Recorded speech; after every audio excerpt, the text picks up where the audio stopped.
혹시 2달 됐는데 2달 전에 하신 내용들이 기억나실까요? 그래서 또 안 나와 못 오신 분들도 계시고 그래서 첫날의 리뷰를 조금 해보겠습니다. 우리가 여행 컨셉을 잡았기 때문에 데이 1 첫째 날, 둘째 날 이런 식으로 앞으로 나갈 예정입니다. 우리는 지난 일정에서 기억을 좀 더듬어 보셨으면 좋겠어요. 인천에서 비행기를 타고 이스라엘 지역으로 왔습니다. 그렇죠? 그리고 성경을 따라서 거슬러 시간을 올라가서 4,000년 전 아브라함 시대로 갔습니다. 그래서 아브라함이 살고 있던 그 지역들을 봤어요.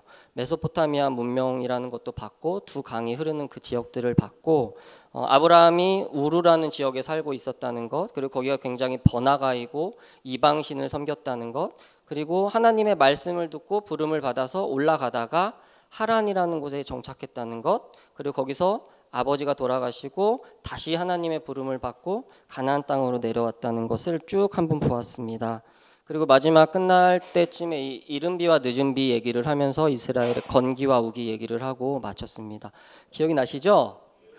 네, 어제 한 것 같습니다. 혹시 이 지도를 지난 시간에 보여드렸는데 여기서 우리 성경이 기록되어 있는 그 땅이 딱 국한되어 있다고 했어요. 그 지역이 어딘지 찾으실 수 있을까요? 네. 우리 그때 가다가 여기 아래도 한번 짚어봤죠. 우리 한 목사님이 그리운 가족들 빨리 만나 뵙길 바랍니다. 예, 성경 속 지역은 바로 여기입니다. 딱 이 안에서 성경 66권이 다 기록되어 있어요. 그래서 이 지역, 이 아프리카와 중동과 아시아와 유럽 이 연결이 되는 이 지중해 오른쪽에 있는 이 지역이고, 이렇게 신약 성경까지 하면 이 지역이 성경이 기록되어 있는 땅입니다. 그래서 이 지도도 보셨죠? 네, 그래서 이 아래가 우르라는 지역, 그리고 아브라함이 부름을 받고 하란을 거쳐서 가나안 땅, 이쪽이 가나안 땅이거든요. 이 가나안 땅에 들어가는 것까지 지난 시간에 보았습니다. 자, 우리가 이제 함께 가나안 땅을 들어가려고 합니다. 그래서 이제 여행을 원래 출발하기 전에 아침에 이렇게 함께 모여서 오늘 일정이 어떻게 돼요? 이렇게 보통 브리핑을 하거든요. 그래서 그 작업을 조금 해보려고 해요. 그래서 하나님이 아브라함에게 주실, 그리고 후손들에게 주실 그 약속의 땅, 우리가 설교 시간에도 굉장히 많이 듣는 그 가나안 땅을 전체적으로 오늘 살펴보려고 해요. 전체적으로 다 살펴볼 거라서 조금은 오늘 좀 빡빡하실 수도 있고 조금 힘들 수도 있는데, 이 일정을 한번 소화하고 나면 그 다음에 일정들에 이제 살을 붙여갈 때 이런 지형이었구나, 이런 의미였구나, 이런 것들이 계속 다가오실 거예요. 그래서 오늘 아주 일정이 조금은 힘들어도 중요한 부분이니까 힘을 내셔서 함께 해주시기를 바랍니다. 그래서 오늘은 전체적인 땅 전체를 보려고 하고 그 지형과 지리 그리고 주요 도로들을 보려고 해요. 그러고 나서 제가 거기에 있으면서 실제로 찍은 사진들을 몇 장 가져왔는데 그 사진을 통하여서 그냥 말로만 듣는 것이 아니라 눈으로 좀 간접적으로 그 지형들이 어떤지 한번 쭉 보실 예정이고, 그리고 마지막으로 한 도시를 보려고 해요. 그래서 부엘세바라는 지역인데, 아직은 이제 성경의 설교를 또 들으시고 성경을 읽으시면서 부엘세바는 많이 들어보셨을 텐데 성경에서 어떤 의미가 있는지, 그리고 이 지역이 어떤 지역인지 그 정도 함께 보고, 또 구약 시대 아브라함 시대에 얼마나 중요했는지 정도 보고 마치려고 합니다. 괜찮으시겠죠? 네. 다리 올리시는 건 안 됩니다. 네. 또 너무 편하면 주무시니까요. 네, 그렇습니다. 드디어 가나안 땅에 들어가 보겠습니다. 지도를 많이 보셨을 분들도 계시고 또 처음 보시는 분들도 계시고, 머릿속에서 그동안 설교 들으셨던 것과 성경 읽으시는 것들이 좀 공간적으로 정리가 되시면 굉장히 좋아요. 그래서 그 공간을 좀 정리하신다고 생각하고 함께 와주시면 좋을 것 같아요. 그래서 다 자료를 나눠드렸는데 이제 PPT가 해상도가 안 좋아서 글씨가 잘 안 보일 거예요, 뒤에서는. 그래서 혹시 못 받으신 분들은 저기 종이가 있습니다. 그래서 가져가 주시고 그 같이 자료를 보시면서 따라 주시기 바랍니다.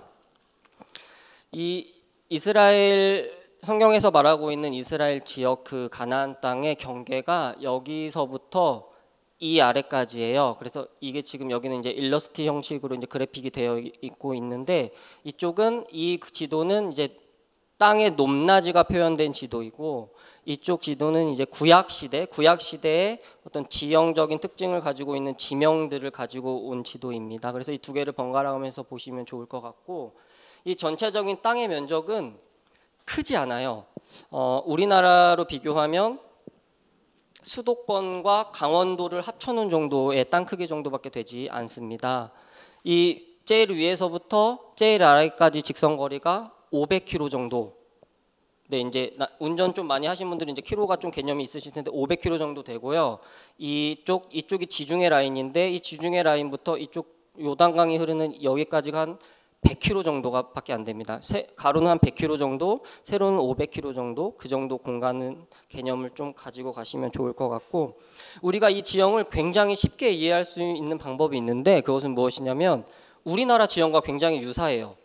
우리나라 한반도 지형과 굉장히 유사하기 때문에 그것을 전체적으로 머리에 가지고 계시면서 따라와 주시기를 바랍니다. 우리 한반도 북쪽에 가장 높은 산이 있죠. 무슨 산이죠? 네, 지금 우리나라 땅은 아니지만 그날 통일될 그날을 바라보며 가장 북쪽 경계를 백두산으로 두고 있습니다. 여기도 똑같아요. 정확히 똑같아요. 가장 북쪽 경계에 가장 높은 산이 있습니다. 그 산 이름은 무엇일까요? 네, 좋습니다. 헬몬산입니다. 한 목사님과 설교를 마가복음 보고 있는데 거기서 나오는 예수님의 변화산 중에 하나로 추측되는 그 헬몬산, 그 변화산 중에 하나로 추측되는 헬몬산이 가장 북쪽의 경계를 이루고 있습니다. 이스라엘에서 가장 높은 산입니다. 가장 높은 산이고 여기서부터 물이 흘러내려요. 이 지역은 물이 굉장히 중요한데 이 헬몬산에서부터 물이 흘러내린다는 걸 기억하셨으면 좋겠습니다. 그 물이 흘러내려서 하나로 모이는 지점이 있어요. 여기, 이조에서는 여기가 어디일까요? 네, 가보셨어요. 너무 잘하시는데 우리가 그렇게 설교 시간에 많이 듣고 많이 들었던 예수님의 고향, 예수님이 사역하셨던 갈릴리 호수가 바로 여기입니다. 그러니까 이 헬몬산에서 물이 흘러내려서 하나로 모이는 곳이 갈릴리 호수예요. 그래서 이 위에서부터 여기까지 내려오는 게 갈릴리 호수고, 이 갈릴리 호수 제일 아래서부터 또 직선거리로 쭉 물이 내려와요. 쭉 물이 내려와서 어디까지 내려오냐면 이 밑에를 사해라고 하는데 성경에서는 염해라고도 돼 있고 아라바 바다라고도 되어 있는데 이제 영어로는 데드시, 죽은 바다, 이제 사해 이런 말을 쓰는데 이 아래 사해까지 다시 이 헬몬산에서부터 갈릴리를 거쳐 쭉 내려오는 이 물줄기, 이 강이 우리가 성경에서 또 많이 보았던 요단강입니다. 이제 머릿속에 좀 이 공간이 들어오셨으면 좋겠어요. 그래서 이 헬몬산에서부터 갈릴리까지 내려오는 강이 상부 요단강이라고 부르고, 이 갈릴리 아래부터 사해까지 쭉 내려오는 이 강이 하부 요단강이라고 합니다. 이스라엘 지역에선 강이라고 불리는 곳은 여기밖에 없어요. 이따가 이제 사진을 좀 보여드릴 텐데 우리의 생각하는 강 개념이랑은 좀 다르지만 어쨌든 이 지역 전체에서 강이라고 부를 수 있는 데는 여기밖에 없고, 이 헬몬산부터 이 사이까지가 요단강이 이렇게 흐릅니다. 요단강 전체의 직선거리는 한 200km 정도밖에 되지 않아요. 그래서 근데 이제 조금 꾸불꾸불 이렇게 되어 있고 이렇게 쭉 내려와서 마지막에 사해로 모인다. 사해는 물이 나가질 않아요. 그래서 염도가 굉장히 높고 일반 바닷물의 한 5배, 10배 이 정도 된다고 해요. 그래서 이 사해는 이렇게 쭉 연결되어 있다는 거 보실 수 있고, 중요한 점은 우리가 또 이 지형을 볼 때 어떻게 보는 게 쉽냐면 북에서 남으로 세로 직선을 가지고 쭉 이어가시면 좋을 것 같아요. 우리나라는 서쪽이 높나요? 동쪽이 높나요? 네, 동쪽이 똑같아요. 완전히 거의 똑같은데 서쪽을 보시면 이렇게 평야지대가 펼쳐지죠. 그리고 동쪽으로 올라오면서 산악지대 그 태백산맥 쪽으로 가다가 동해안에서 뚝 떨어지는 걸 볼 수 있는데 이 이스라엘 지형도 정확히 똑같이 되어 있습니다. 그래서 하나씩 좀 살펴보면 가장 서쪽, 이 옆에는 이제 성경에선 대해라고 되어 있는 지중해 지역이고, 가장 서쪽은 이제 이 보라색 지금 라인으로 되어 있는 부분인데 평야지대예요. 그래서 이 아래쪽은 이 뭐 지명들은 다 아실 필요는 없지만 그냥 전체적인 지형의 높고 낮음, 특징 이런 것들을 좀 가지고 가시면 좋을 것 같습니다. 그래서 이 아래 지역은 블레셋 사람들이 살았다고 해서 블레셋 평야, 그리고 그 위에는 우리 샤론의 꽃 예수 많이 들어보셨죠? 거기 그 샤론의 꽃에 나오는 샤론 평야가 여기입니다. 그래서 이 샤론 평야, 그리고 그 위에는 이제 아코 평야, 이렇게 해서 쭉 평야가 이어지고, 한 칸 더 오른쪽으로 가볼게요. 한 칸 더 오른쪽으로 가면, 네, 여기 함께 따라해 볼게요. 중앙 산악지대. 네, 제일 왼쪽은 평평한 낮은 평야지대라고 했죠. 그리고 한 칸 더 세로로 넘어가면 중앙산악지대예요. 이 중앙산악지대는 우리 성경에서 굉장히 중요한 게, 대부분의 성경의 도시들이 이 중앙산악지대에 자리 잡고 있습니다. 그래서 보시면 이 위쪽이 상부 갈릴리, 하부 갈릴리 이렇게 부르고, 이 아래쪽에 내려오면 사울이 전쟁을 하다 죽었다는 길보아 산이 여기에 있어요. 그래서 길보아 산지, 에브라임 산지, 베냐민 산지 이렇게 쭉 이어져 있고, 이 가운데 라인으로 유다 산지가 이렇게 되어 있습니다. 뭐 이런 지명들은 알 필요 없지만 뒤에서 이제 도로를 보실 텐데, 이 우리가 성경에서 보는 도시들이 여기에 쭉 있는 것을 볼 수 있어요. 이것을 간략히 좀 말씀을 드리면, 우리는 도시들이 평지에 발달해요, 그죠? 그리고 우리는 전통적으로 뒤에 산이 있고, 이렇게 분지나 이렇게 무슨 배산 임수라고 해서 앞에 강이 흐르고 평평한 지역의 도시들이 발달하는데, 이 이스라엘 지역은 전혀 그렇지 않아요. 이 평지에는 큰 도시들이 아예 없어요. 이 산지에 다 도시들이 있는데, 뭐 예루살렘도 여기, 예루살렘, 헤브론, 브엘세바 여기 다 이쪽에 있고, 베들레헴, 세겜, 베델, 아이 뭐 다 들어보셨죠? 그게 다 여기 사마리아 이 라인에 다 있는 이유는 외세의 침략 때문에 그래요. 그래서 평지에 도시들이 있으면 쉽게 쳐들어오고 쉽게 멸망하거든요. 그래서 이 산지 안에서 도시들을 다 만들어 놨고, 특히 높은 곳에 일부러 언덕을 세워서 성들을 만들어 놔서 멀리에서 외세지가 침입했을 때 쉽게 대응할 수 있게. 그리고 또 고대 도시들은 굉장히 작거든요. 그 작게 성벽을 쭉 만들어서 사람들이 쉽게 넘어오지 않게 요새를 만들어서 성들이 발달한 것을 계속해서 보실 수 있습니다. 그리고 또 이 중앙산악지대 특별히 재밌는 부분은 여기 이스라엘 평야라고 하는 이스라엘 최대의 평야지대가 여기 있고, 우리 나봇의 포도원 혹시 들어보셨죠? 네, 그 나봇의 포도원이 있는 그 풍요로운 땅이 여기 이쪽입니다. 그리고 이제 이쪽 이 평야지대 위에 조금 산지가 있는데, 여기가 이제 갈멜산이에요. 갈멜산도 많이 들어보셨죠? 네, 이쪽이 갈멜산 산지이고 엘리야가 여기서 활동을 했던 그 산지입니다. 그리고 한 칸 더 오른쪽으로 가볼게요. 지금 두 칸을 갔어요. 한 칸 더 간 것을 우리가 이제 제일 처음에 살펴본 곳인데, 여기는 요단 골짜기라고 합니다. 한번 따라해 볼게요. 요단 골짜기. 이 요단 골짜기는 과장하지 않고 전 세계에서 가장 지대가 낮아요. 전 세계에서, 다시 말씀드리면 전 세계에서 가장, 그러니까 평평한 땅인데 가장 고도가 낮은 지역이에요. 전 세계에서. 바다가 해수면이 0인데 뒤에서 살펴보겠지만 여기는 해수면보다 마이너스 400까지 내려가는 땅이에요. 그래서 이제 뒤에 조금 이따 다시 말씀을 드리겠습니다. 그래서 굉장히 깊이 낮은 골짜기라는 것을 말씀을 드리고 기억하셨으면 좋겠습니다. 그리고 이제 한 칸 더 오른쪽으로 가보겠습니다. 오른쪽은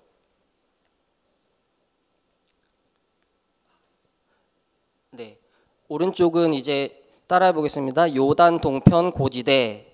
요단 동편 고지대. 그래서 이제 이 요단강을 지나면서 갑자기 여기서 보시면 지대가 갑자기 급격하게 올라가는 걸 볼 수 있어요. 그래서 갑자기 오른쪽으로 올라가서 또 평평한 고지대가 펼쳐집니다. 그래서 우리가 성경에 보면 요단 동편, 요단 서편 또 이런 말 많이 들어보셨죠? 그래서 그게 경계가 되는 게 이 가운데 요단강이고, 이 요단강을 중심으로 오른쪽에 있는 곳을 요단 동편, 왼쪽에 있는 곳을 요단 서편이라고 합니다. 이 개념들을 조금 가지고 계시면 성경을 읽으실 때, 그리고 또 설교를 들으실 때 굉장히 큰 유익이 될 것입니다. 또 마지막 지역은 이 아랫지역이에요. 이 아랫지역은 또 굉장히 조금은 다른 특징을 보이는데, 우리 왼쪽이 무슨 평야라고 말씀드렸죠? 네, 블레셋 평야. 그리고 이쪽 가운데가 유다 산지예요. 유다 산지에는 예루살렘, 베들레헴, 헤브론 이런 굉장히 중요한 도시들이 다 여기에 있고, 이 사이의 땅이 우리로 따지자면 구릉지라고 되어 있는데, 그러니까 평야지대와 산악지대를 연결하는 조금 높으면서도 평평한 굉장히 특이한 땅이 나와요. 그래서 이 땅을 이제 히브리어로는 셰펠라라고 하는데, 딱히 번역할 수 없어서 셰펠라라고 많이 불러요. 그래서 여기는 골짜기들이 있어서 우리가 성경에서 가장 유명한 다윗과 골리앗이 싸운 곳, 네, 거기가 여기입니다. 이곳에선 블레셋 사람들이 살고 있었고 이곳에서는 유다 사람들이 이스라엘 사람들이 살고 있어서 계속 여기서 전쟁이 일어났고 이 세펠라 지역에서 블레셋과의 전투들이 많이 있었다는 것을 알 수 있습니다. 그리고 이 유다 산지를 오른쪽으로 아주 조금만 더 가면 차로 한 5분 10분 정도만 가면 바로 유다 광야가 나와요. 그래서 이따 광야 사진을 또 보여드릴 텐데 세례 요한이 사역했던 광야가 바로 여기입니다. 그리고 이 아래 지역은 네게부 남방이라고 되어 있는데 색깔도 일단 흑색이죠. 이 아래는 이제 완전히 다 광야예요. 그래서 사람이 살 수 없는, 뭐 지금은 이제 사람들이 조금씩 사는데 특히 고대 사회는 아예 사람들이 살 수 없는 그런 척박한 광야의 땅입니다. 이 그림을 보시면 조금 더 머리에 들어오실 것 같아요. 그래서 말씀을 다시 드리면 이 위쪽에 가장 높은 헬몬산이 있다. 그리고 그 산에서부터 수원지가 되어서 물이 내려오는데 여기가 상부 요단강, 그리고 그 물이 모인 곳이 갈릴리 호수, 그리고 거기서부터 하부 요단강이 쭉 흘러 내려가서 사해를 이룬다는 것까지 아시면 좋을 것 같고, 이 전체가 요단 골짜기라는 말입니다. 요단이라는 말을 조금 설명드리면 요르단이 히브리어로 이제 야르덴이라고 하는데 이 뜻 자체가 내려온다 이런 뜻이에요. 그래서 위에서 아래로 내려온다는 뜻이고, 요르단 이렇게 하면 이 헬몬산 바로 아래 지역이 이제 단이라는 지역이거든요. 그래서 그 단에서부터 물이 흘러내려온다 이런 뜻으로 요르단이라는 개념을 머릿속에 가지고 계시면은 더 지리를 이해하는데 좋으실 것 같아요. 그래서 이제 여기는 약간 이제 초록색들이 있는데 이쪽이 이제 평야지대, 그리고 이 가운데가 중앙산악지대, 그리고 여기가 요르단 골짜기, 그리고 오른쪽이 동부 고원, 이렇게 이해를 하시면 이 4개 정도로 이해하고 가시면 좋을 것 같습니다. 네, 이건 이제 나눠드린 자료인데 우리가 단면도를 보려고 해요. 이 단면도를 보는 것은 이 지형이 단면도로 굉장히 큰 특징을 갖고 있기 때문에 이 단면도를 보는 것이 이해가 굉장히 쉽습니다. 그래서 위에 나눠드린 자료도 같이 봐주세요. 그래서 위에를 보시면 위에는 북에서 남으로 세로로 자른 단면도예요. 그래서 북쪽에 보시면 아까 문순산이 있다고 했죠? 네, 이렇게 헬몬산이 가장 높고 해발 2,800m 정도가 돼요. 백두산이랑 비슷해요. 이렇게 높은 산이 있고, 그 다음에는 이제 그 다음에 산지들은 우리나라의 높은 산들에 비해 굉장히 낮아요. 그래서 그냥 동산 느낌의 산지들인데 이렇게 쭉 내려오면서 다볼산이 이 중심부 쪽에 있고, 그 옆에 아까 사울이 죽었다는 길보아산, 그리고 이제 축복과 저주에 나오는 그림신산, 에발산 들어보셨죠? 그 산들이 이쪽이 이제 사마리아 지역인데 이렇게 연결이 되고요. 조금 더 내려오면 감람산, 성경에 많이 나오죠. 예수님이 계셨던 감람산, 그리고 예루살렘, 베들레헴, 헤브론이 이렇게 쭉 중앙 산악지대, 정말 꼭대기 높은 곳에 도시들이 형성되어 있는 것을 볼 수 있습니다. 그리고 이 가운데 라인이 지중해예요. 그래서 지중해 수위가 지금 0이라고 잡혀 있고, 이게 이제 오른쪽에 요단 골짜기를 쭉 따라서 이제 물이 내려오는 것이고, 이쪽이 이제 갈릴리 바다의 해수면, 그리고 요단강이 쭉 내려와서 사해가 마이너스 400m 정도 됩니다. 이 전체적으로 좀 들어오시면 좋을 것 같아요. 그리고 아래 그림은 이제 가로선이에요. 그래서 말씀드린 대로 동에서 서로 단면도를 자른 것인데, 서쪽에서부터 보시면 우리나라랑 유사하다고 했잖아요. 그래서 평평한 평야지대, 그리고 바로 올라가서 중앙 산악지대, 그리고 조금 더 내려오면 아예 지형이 이렇게 세로마다 확확 바뀌어요. 그래서 완전히 뚝 떨어지는 요단 골짜기, 그리고 이렇게 쭉 올라가는 동부 고원지대. 이제 이 그림들이 조금 머릿속에 들어오시면 좋을 것 같아요. 그래서 조금 더 말씀드리면 또 특이한 게 여기서부터 여기까지가 아까 몇 킬로라고 했죠? 네, 100킬로. 이 거리 개념이 있으신 분들은 이게 굉장히 별로 안 되는 거리예요. 그래서 이 얼마 안 되는 거리에 지형이 확확 바뀐다는 걸 아시면 좋을 것 같고, 이 제일 높은 여기가 지금 예루살렘인데, 예루살렘이 바다에서부터 800m 정도 위에 있어요. 830m 정도에 있는데, 이 예루살렘에서부터 이 요단강까지 내려가는 이 거리가 이제 직선거리, 차로는 한 10분 이 정도밖에 안 되고 직선거리로는 한 20km 정도 되는데, 여기서부터 이 20km 내려가는 동안 해발이 1000m 정도가 떨어지는 거예요, 아래로. 그래서 이 가장 아래쪽에 있는 이제 다음 주에 출애굽을 볼 텐데 거기서 이제 여리고가 나와요. 근데 가장 아래에 있는 지역이 여기에 있는 곳이 여리고라는 도시예요. 그래서 예수님께서 예루살렘에 있다가 여리고로 내려가신다 이제 이런 표현을 쓰시는데 그게 이런 지형적 특징을 갖고 있기 때문에 나오는 말씀이에요. 예루살렘에서 여리고까지 엄청나게 짧은 거리인데 급격하게 내려가는 지형을 보실 수 있습니다. 네, 마지막으로 볼 것은 도로예요.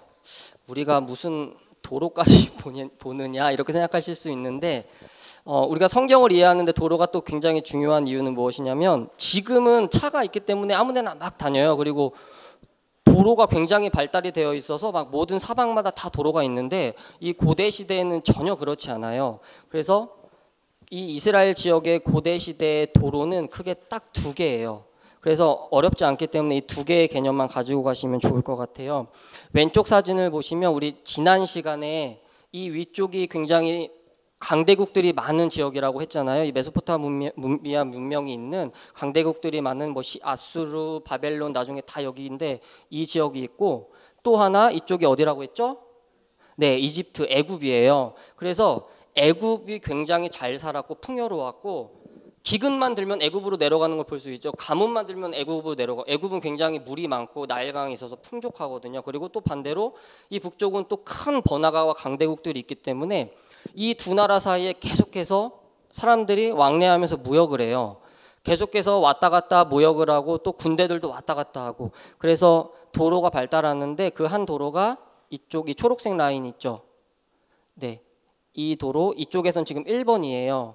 그래서 이 도로가 하나가 있고 또 두 번째 도로는 어디냐면 이 제일 끝에 라인이 홍해 끝이에요. 그래서 이 홍해 끝에서부터 쭉 올라가서 성경에 이제 다메섹 이것도 들어보셨죠? 다메섹 도상 뭐 이런 얘기 들어보셨을 텐데 이 올라간 지금의 다마스커스 시리아의 수도인데요. 여기까지 연결되어 있는 이 도로가 고대에서부터 시작된 도로예요. 그래서 이 홍해 끝에서 배를 대고 그 배를 통해서 무역상들이 이 길을 따라서 요단강 동편이죠. 동편을 따라서 쭉 올라가서 이 메소포타미아 문명까지 이어져가는 이 도로가 있어요. 그래서 이 두 개의 도로를 꼭 기억하시면 좋을 것 같고 이제 오른쪽으로 와서 보겠습니다.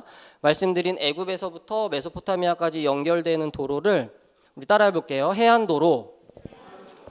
네, 해안도로라고 해요. 그래서 우리 이제 지형을 보셨으니까 이 도로가 왜 여기에 났는지 아실 거예요. 왼쪽은 무슨 지대라고 했죠? 네, 평야지대. 평평한 평야지기 때문에 도로가 발달할 수밖에 없었고 이 도로를 타고 사람들이 왔다 갔다 하면서 무역을 했고 군대들도 왔다 갔다 했고 성경에서 이제 어떻게 이 길이 또 나오냐면 요셉이 팔려가잖아요. 그죠? 요셉이 이 길을 따라 팔려가요. 왜냐하면 도단이 한 이 정도에 있거든요. 그래서 상인들이 이 도로를 따라다니면서 물건을 여기서 가져다가 애국에서 팔고 이 길을 계속 왔다 갔다 하는 길에 요셉이 그 길에 얹혀서 자연스럽게 애굽으로 가는 거예요. 그래서 어떤 성경의 이야기가 그냥 무슨 이렇게 나온 이야기들이 아니라 그 당시에 이런 상황과 배경과 이런 것들을 가지고 말씀들이 나아갔다는 것을 좀 보면 좋을 것 같고 이 말씀드린 이 홍해 끝에서 올라가는 요단강 동편의 도로를 왕의 대로라고 해요. 읽어볼게요. 왕의 대로.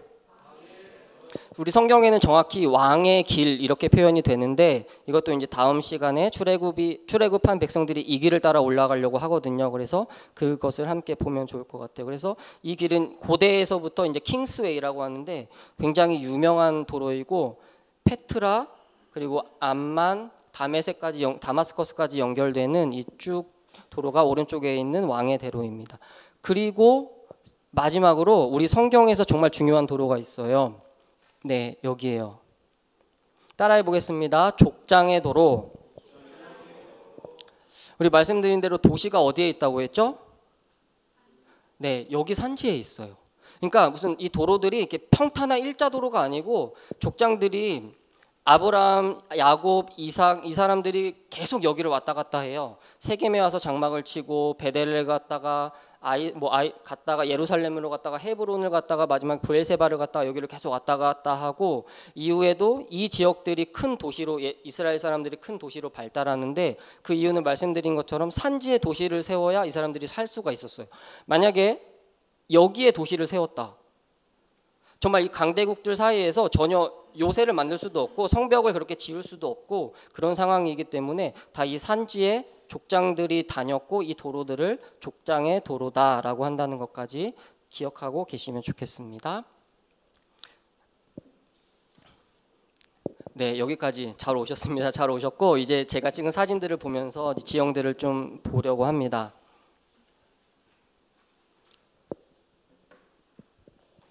이제 사진을 보면 설명을 들으셨기 때문에 사진만 봐도 여기가 어디다 이제 이런 감이 좀 오실 수 있어요.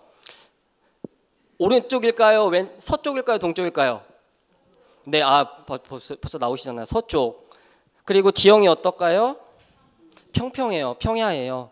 제가 처음 이스라엘 들어갈 때 비행기에서 찍은 사진인데 이제 비행기가 이쪽 지중해 쪽에서 이렇게 안으로 들어오거든요. 그래서 이쪽이 서해 쪽. 그러니까 그러니까 여기 이스라엘 지역에서 서해 쪽 그리고 이 바다는 다 지중해 성경에 대해라고 되어 있는 혹은 서쪽 바다라고 되어 있는 대가 여기 지중해이고 이렇게 해안선이 일자로 쭉 되어 있고 여기가 평평한 지역이라는 것을 볼 수 있습니다.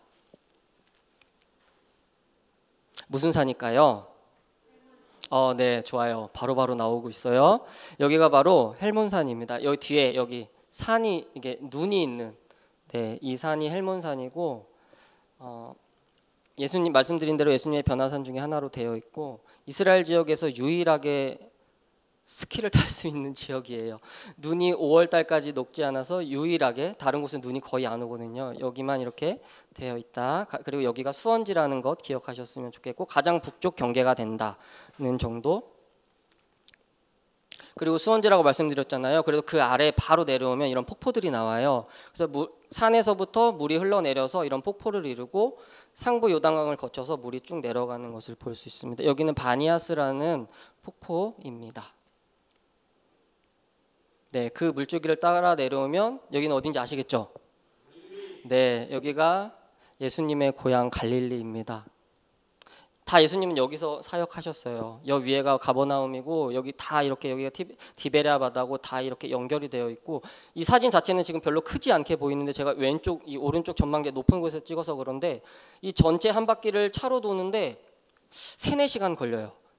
네. 그래서 굉장히 큰 호수이고 실제로 가서 보시면 더 크게 느껴지고 성경에는 이 갈릴리가 여러 가지로 표현돼요. 뭐 기네렛, 뭐 디베랴 이게 다 이제 갈릴리를 가르치는 말인데 갈릴리 호수는 이제 이 호수가 갈릴리라서가 아니라 이 북쪽 지방이 다 갈릴리라는 지역이었어요. 그래서 그 안에 있는 호수다 이래서 갈릴리 호수라는 이름이 붙었고 이 갈릴리 지역은 한 4번째, 5번째 시간에 예수님의 사역을 할 때 자세히 살펴보도록 하겠습니다. 어디서 많이 본 분의 뒷모습인데 네. 되게 해맑아 보이시죠? 여기 이제 갈릴리 바로 옆에 있는 산지들이에요. 그래서 이건 보지 마시고 이렇게 지형들을 좀 보시면 좋을 것 같아요. 그래서 산악지대인데 우리가 생각하는 산악지대랑은 조금 다를 수 있어요. 그래서 엄청 지대가 높진 않은데 이렇게 지형들이 꾸불꾸불 이렇게 등골을 이루면서 있고 이 갈릴리 지역은 그나마 이스라엘 지역에서 갈릴리 호수가 있기 때문에 물이 있어요. 그래서 풍요롭거든요. 그래서 이게 이제 2월쯤에 이제 저희가 길을 걸을 때 찍은 사진인데 이렇게 꽃들이 핀 것도 보실 수 있습니다. 지형들을 좀 보셨으면 좋겠어요. 그 다음에 조금 더 내려가면 여기는 또 완전히 다르죠. 여기는 풀이 없어요. 여기는 성경에 나오는 실로예요. 이 실로에서 뭐가 있었냐면 성막이 있었죠. 예루살렘 성으로 들어가기 전에 성막이 실로에 있었고 그리고 뭐 사무엘 선지자가 여기서 자랐고 뭐 한나의 기도도 나오고 그 지역인데 다 중앙산악지대예요. 그래서 중앙산악지대에 있는 지역들이고 이 산지들을 좀 보시면 좋을 것 같습니다. 점점 아래로 내려올수록 비가 많이 오지 않기 때문에 풀들이 많이 없어요. 조금 더 내려오면 여기가 어딜까요? 예루살렘입니다. 우리가 많이 성경을 보시고 설교를 들으신 예루살렘인데 지금 이 사진을 찍은 이 서 있는 장소는 감람산 위에서 찍은 것이고 예수님께서 여기를 보면서 성전을 그냥 바로 이렇게 앞에 눈이 보여요. 여기 지금 여기 이 자리가 아브라함이 이삭을 바쳤던 자리이고 성경에 나오는 성전이 있던 자리예요. 지금 얘는 성전은 아니고 성전은 이제 부서져서 없고요. 여기가 성전이 있던 자리이고 감람산에서 바로 성전이 이렇게 눈으로 보이고 이 오른쪽은 겟세마네 동산이에요. 그래서 이 오른쪽이 바로 이렇게 어떤 이렇게 막 높은 산 이런 개념이 아니고 굉장히 지대가 낮은데 이렇게 바로바로 조금씩 이렇게 언덕이 있는 것을 볼 수 있고 이쪽이 시온산이 있고 이제 이용호 목사님이랑 보는 느헤미야 성벽 건축을 지금 이쪽에서 이렇게 원래 이렇게 성벽이 고대 시대에 이어져 있었어요. 그래서 이것들을 좀 보시면 좋겠고 예루살렘 지역도 예수님에 대해서 말씀드릴 때 뒤에서 아주 자세히 다루도록 하겠습니다. 이 사이가 깊은 골짜기에서 여기에 이제 기드론 골짜기라고 하고 이제 다윗이 자기 아들을 피해서 도망갈 때 도망갔다는 그 골짜기가 여기에 있습니다. 그리고 오른쪽으로 조금 더 오면 우리 무슨 지대라고 했죠? 유다 산지에서 오른쪽으로 오면 무슨 광야? 네, 유대 광야예요. 바로 말씀드린 대로 아까 그 예루살렘에서 차로 5분 10분만 바로 오면 이런 지형이 펼쳐져요. 그래서 여기가 지금 유대 광야이고 세례 요한이 광야에서 외쳤다는 그 광야가 이 광야입니다. 그리고 오른쪽으로 조금 더 오면 강으로 보이시나요? 여기는 어딜까요? 요단강이에요. 여러분 생각한 강이랑 되게 다르죠? 우리는 성경을 읽으실 때도 강이라고 생각하면 한강은 아니어도 그래도 크고 길고 이런 강들을 이제 많이 상상하는데 실제로 요단강은 이렇게 굉장히 폭이 적어요. 그래서 가장 폭이 넓은 지역은 한 5m 정도 된다 그러고 지금 이 지역 같은 경우는 1m, 2m 이 정도밖에 되지 않는 강이에요.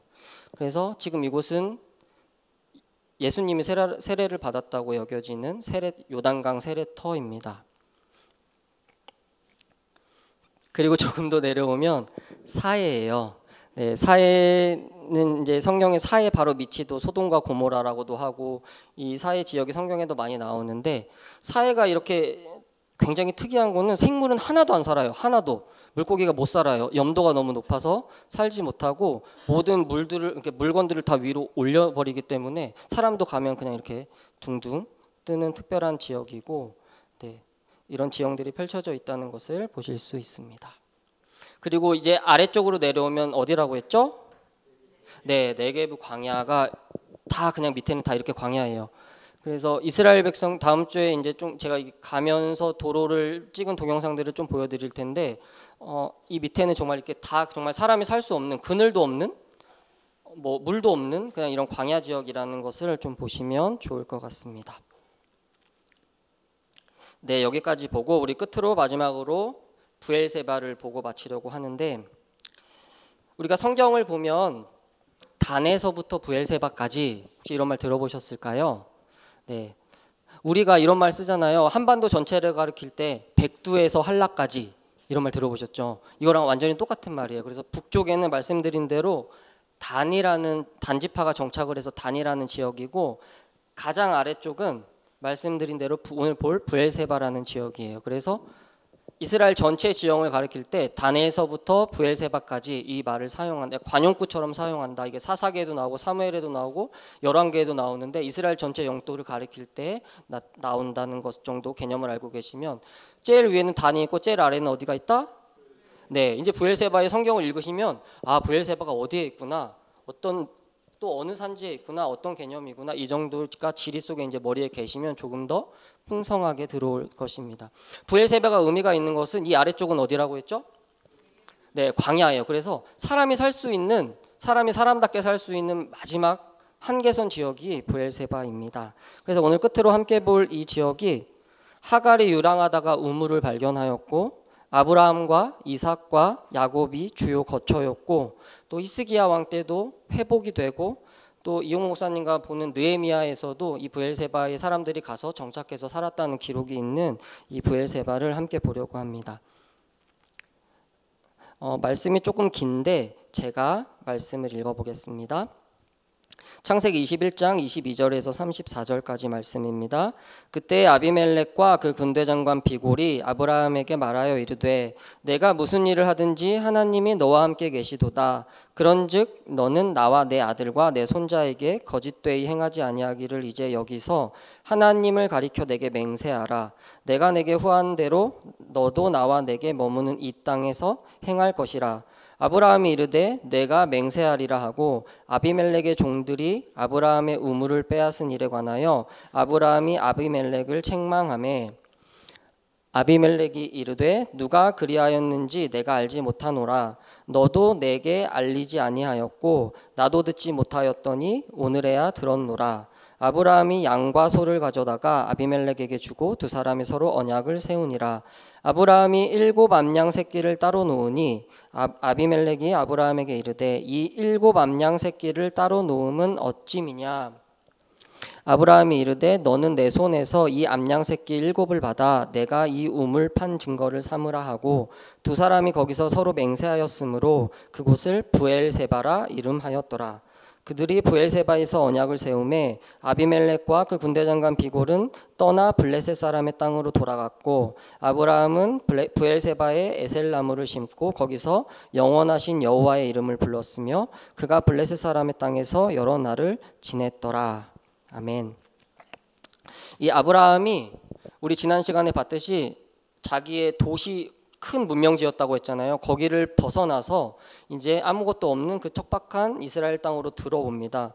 들어와서 이 아까 본 족장의 대로 봤죠. 그 족장의 도로를 따라서 세겜에서부터 쭉 아래로 내려오면서 여러 가지 일들을 해요.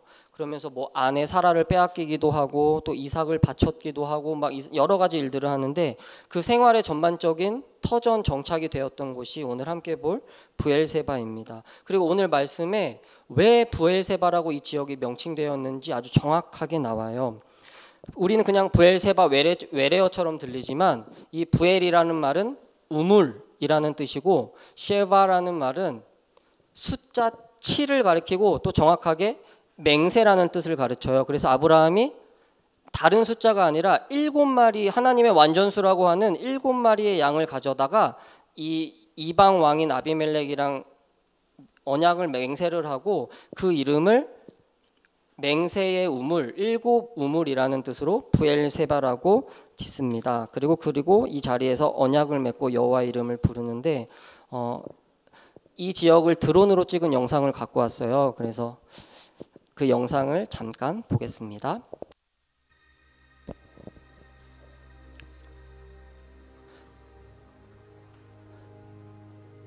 고대 도시들은 크지 않아요. 우리나라처럼 굉장히 큰 도시들이 아니고 이렇게 삥 둘러서 사는 것을 볼 수 있고 이제 텔 부엘세바라고 하는 이 지역은 1800년도 후반쯤에 발굴이 되는데 이 사람들은 일부러 언덕을 세워요.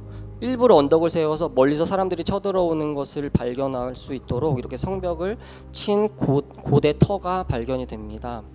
그래서 아브라함과 족장들이 여기서부터 지내게 됐고 이제 조금 뒤에 사진 살펴볼 텐데 여기서 이제 아브라함 우물들이 발견되고 이 안에서 물 저장소라든지 여러 가지 고고학적인 자료들이 발굴되면서 성경의 말씀들을 고고학적으로 지지하는데 큰 역할들을 하게 됩니다. 그래서 이 언덕 위에는 성벽, 성문, 주거, 건물, 저장 창고, 물 시스템 이런 것들이 발견되고 아브라함 시대에 사용되었던 4000년 전의 토기들도 발견이 됩니다. 저 뒤에 보이는 곳은 지금 현대 부엘세바 도심이에요. 저 뒤에 빌딩들 보이는 곳은. 그래서 일부러 언덕 위에 이렇게 터를 올려서 성을 지어놓은 것을 볼 수 있습니다. 여기가 고대 부엘세바 지역입니다.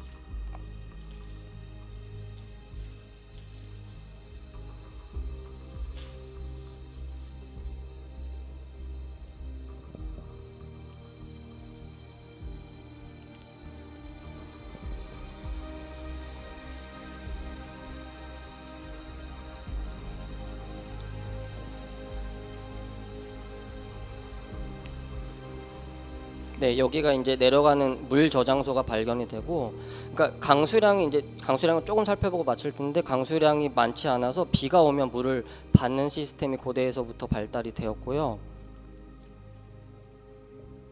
네, 감사합니다. 네, 이거는 이제 여기 앞에 안 보여서 나눠드린 걸 조금 봐주시면 이거는 지금 현재 브엘세바 도시의 기후예요. 그 구글에서 제가 가져왔는데 보시면 무슨 색이죠? 다 빨개요. 그리고 이제 이 월이 표시되어 있는데 보시면 최고 기온이 12월에도 32도, 1월에도 31도, 이때가 이제 그나마 겨울이라고 붙일 수 있는 그 날씨인데 이제 평균 기온은 25도 이상이고 6월, 7월, 8월 이런 때는 이제 평균 기온이 거의 40도 가까이 되는 지역이에요. 그리고 또 의미 있게 볼 부분은 쭉 밑으로 내려오시면 평균 강수량이에요. 그래서 평균 강수량을 보시면 4월부터 9월까지는 0이에요. 거의 10mm도 오지 않는 000, 0은 정말 비가 한 방울도 안 오는 시기고 이만큼 완전히 척박하고 황량하고 비가 내려오지 않는 지역이고 11월, 12월, 1월, 2월 그나마 이 4개월 우리가 이른 비 늦은 비 봤잖아요. 그 기간 동안 조금 비가 오는데 합해서 연간 강수량이 195, 지금 현재에도 200mm가 되지 않는 지역입니다. 그래서 우리가 이것들을 통해서 그냥 뭐 이렇게 복잡하게 알려고 하냐 이렇게 생각하지 마시고 지금 2000년 후, 3000년, 4000년 후에도 변하지 않는 것이 기후가 변하지 않아요. 그 지역의 그 사람들도 아브라함 시대에도 똑같이 그 날씨를 살았고 지금의 사람들도 평균 기온이 조금 더 올라갈 수는 있지만 그 날씨를 살았던 거예요. 그래서 이 성경을 보시면서 왜 이 지역이 이렇게 우물 때문에 다툼이 있었는가, 우물이 이 사람들에게 무슨 의미인가, 비가 이 사람들에게 무슨 의미인가, 이런 것들을 보시면서 이렇게 조금 더 풍성하게 성경이 다가오셨으면 좋겠어요. 그래서 같이 아까 본 영상들이고 여기가 이제 발견된 물 수록 아래로 이제 물 저장 시스템이 있고요.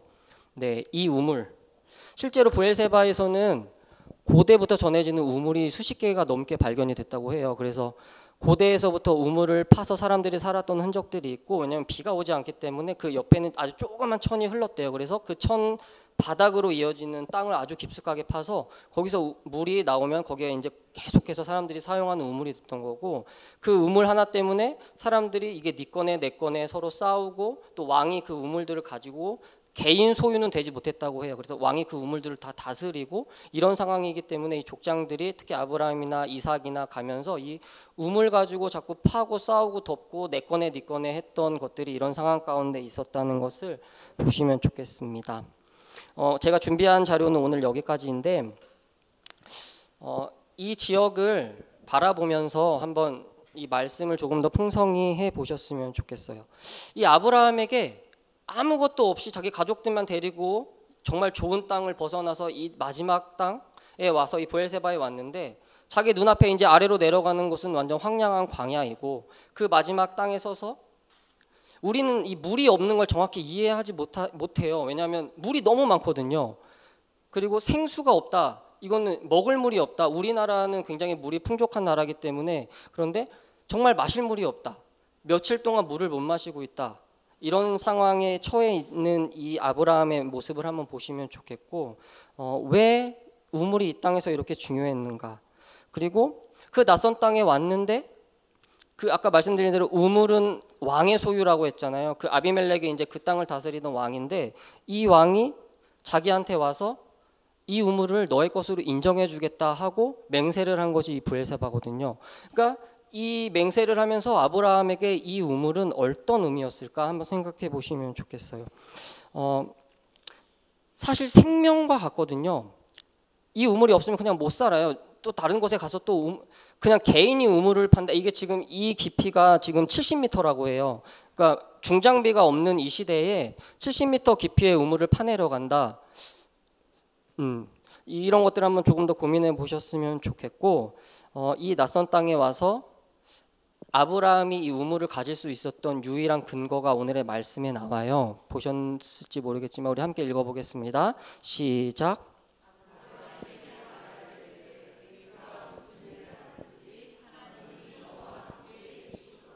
네, 창세기 21장 22절에 보면 아비멜렉의 입에서 이 말씀을 해요. 아브라함에게 말하되 내가 무슨 일을 하든지 하나님이 너와 함께 계시도다. 내가 그것을 알게 되었다.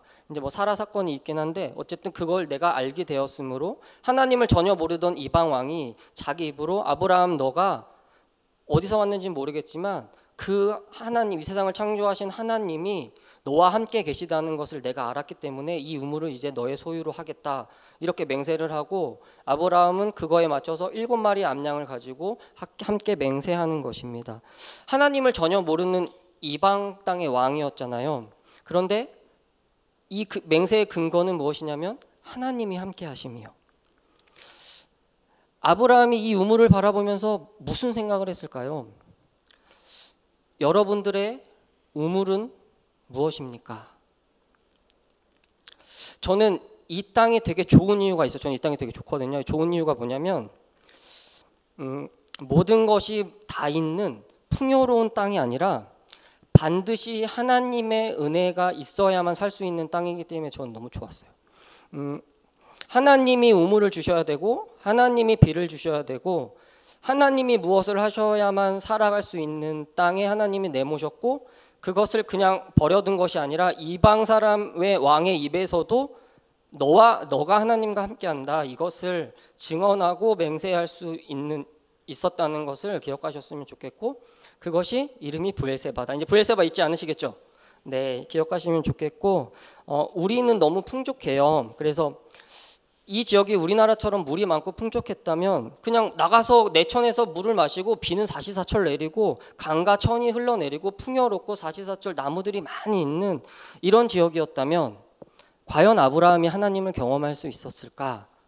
이런 고민도 한번 해보셨으면 좋겠습니다. 마찬가지로 우리도 풍요로움을 쫓는 우리들이 아니라, 이 땅은 사실 풍요의 땅이 아니라 이런 의미에서 보자면 결핍의 땅이거든요. 이 결핍의 땅에서 풍요를 채우시는, 필요를 채우시는 하나님의 은혜를 쫓는 우리가 되기를 소망해 봅니다. 네, 이상 마칠 텐데, 우리 7주 전에 한 인사인데 기억 안 나시죠? 네. 우리 마지막 넘어갔다.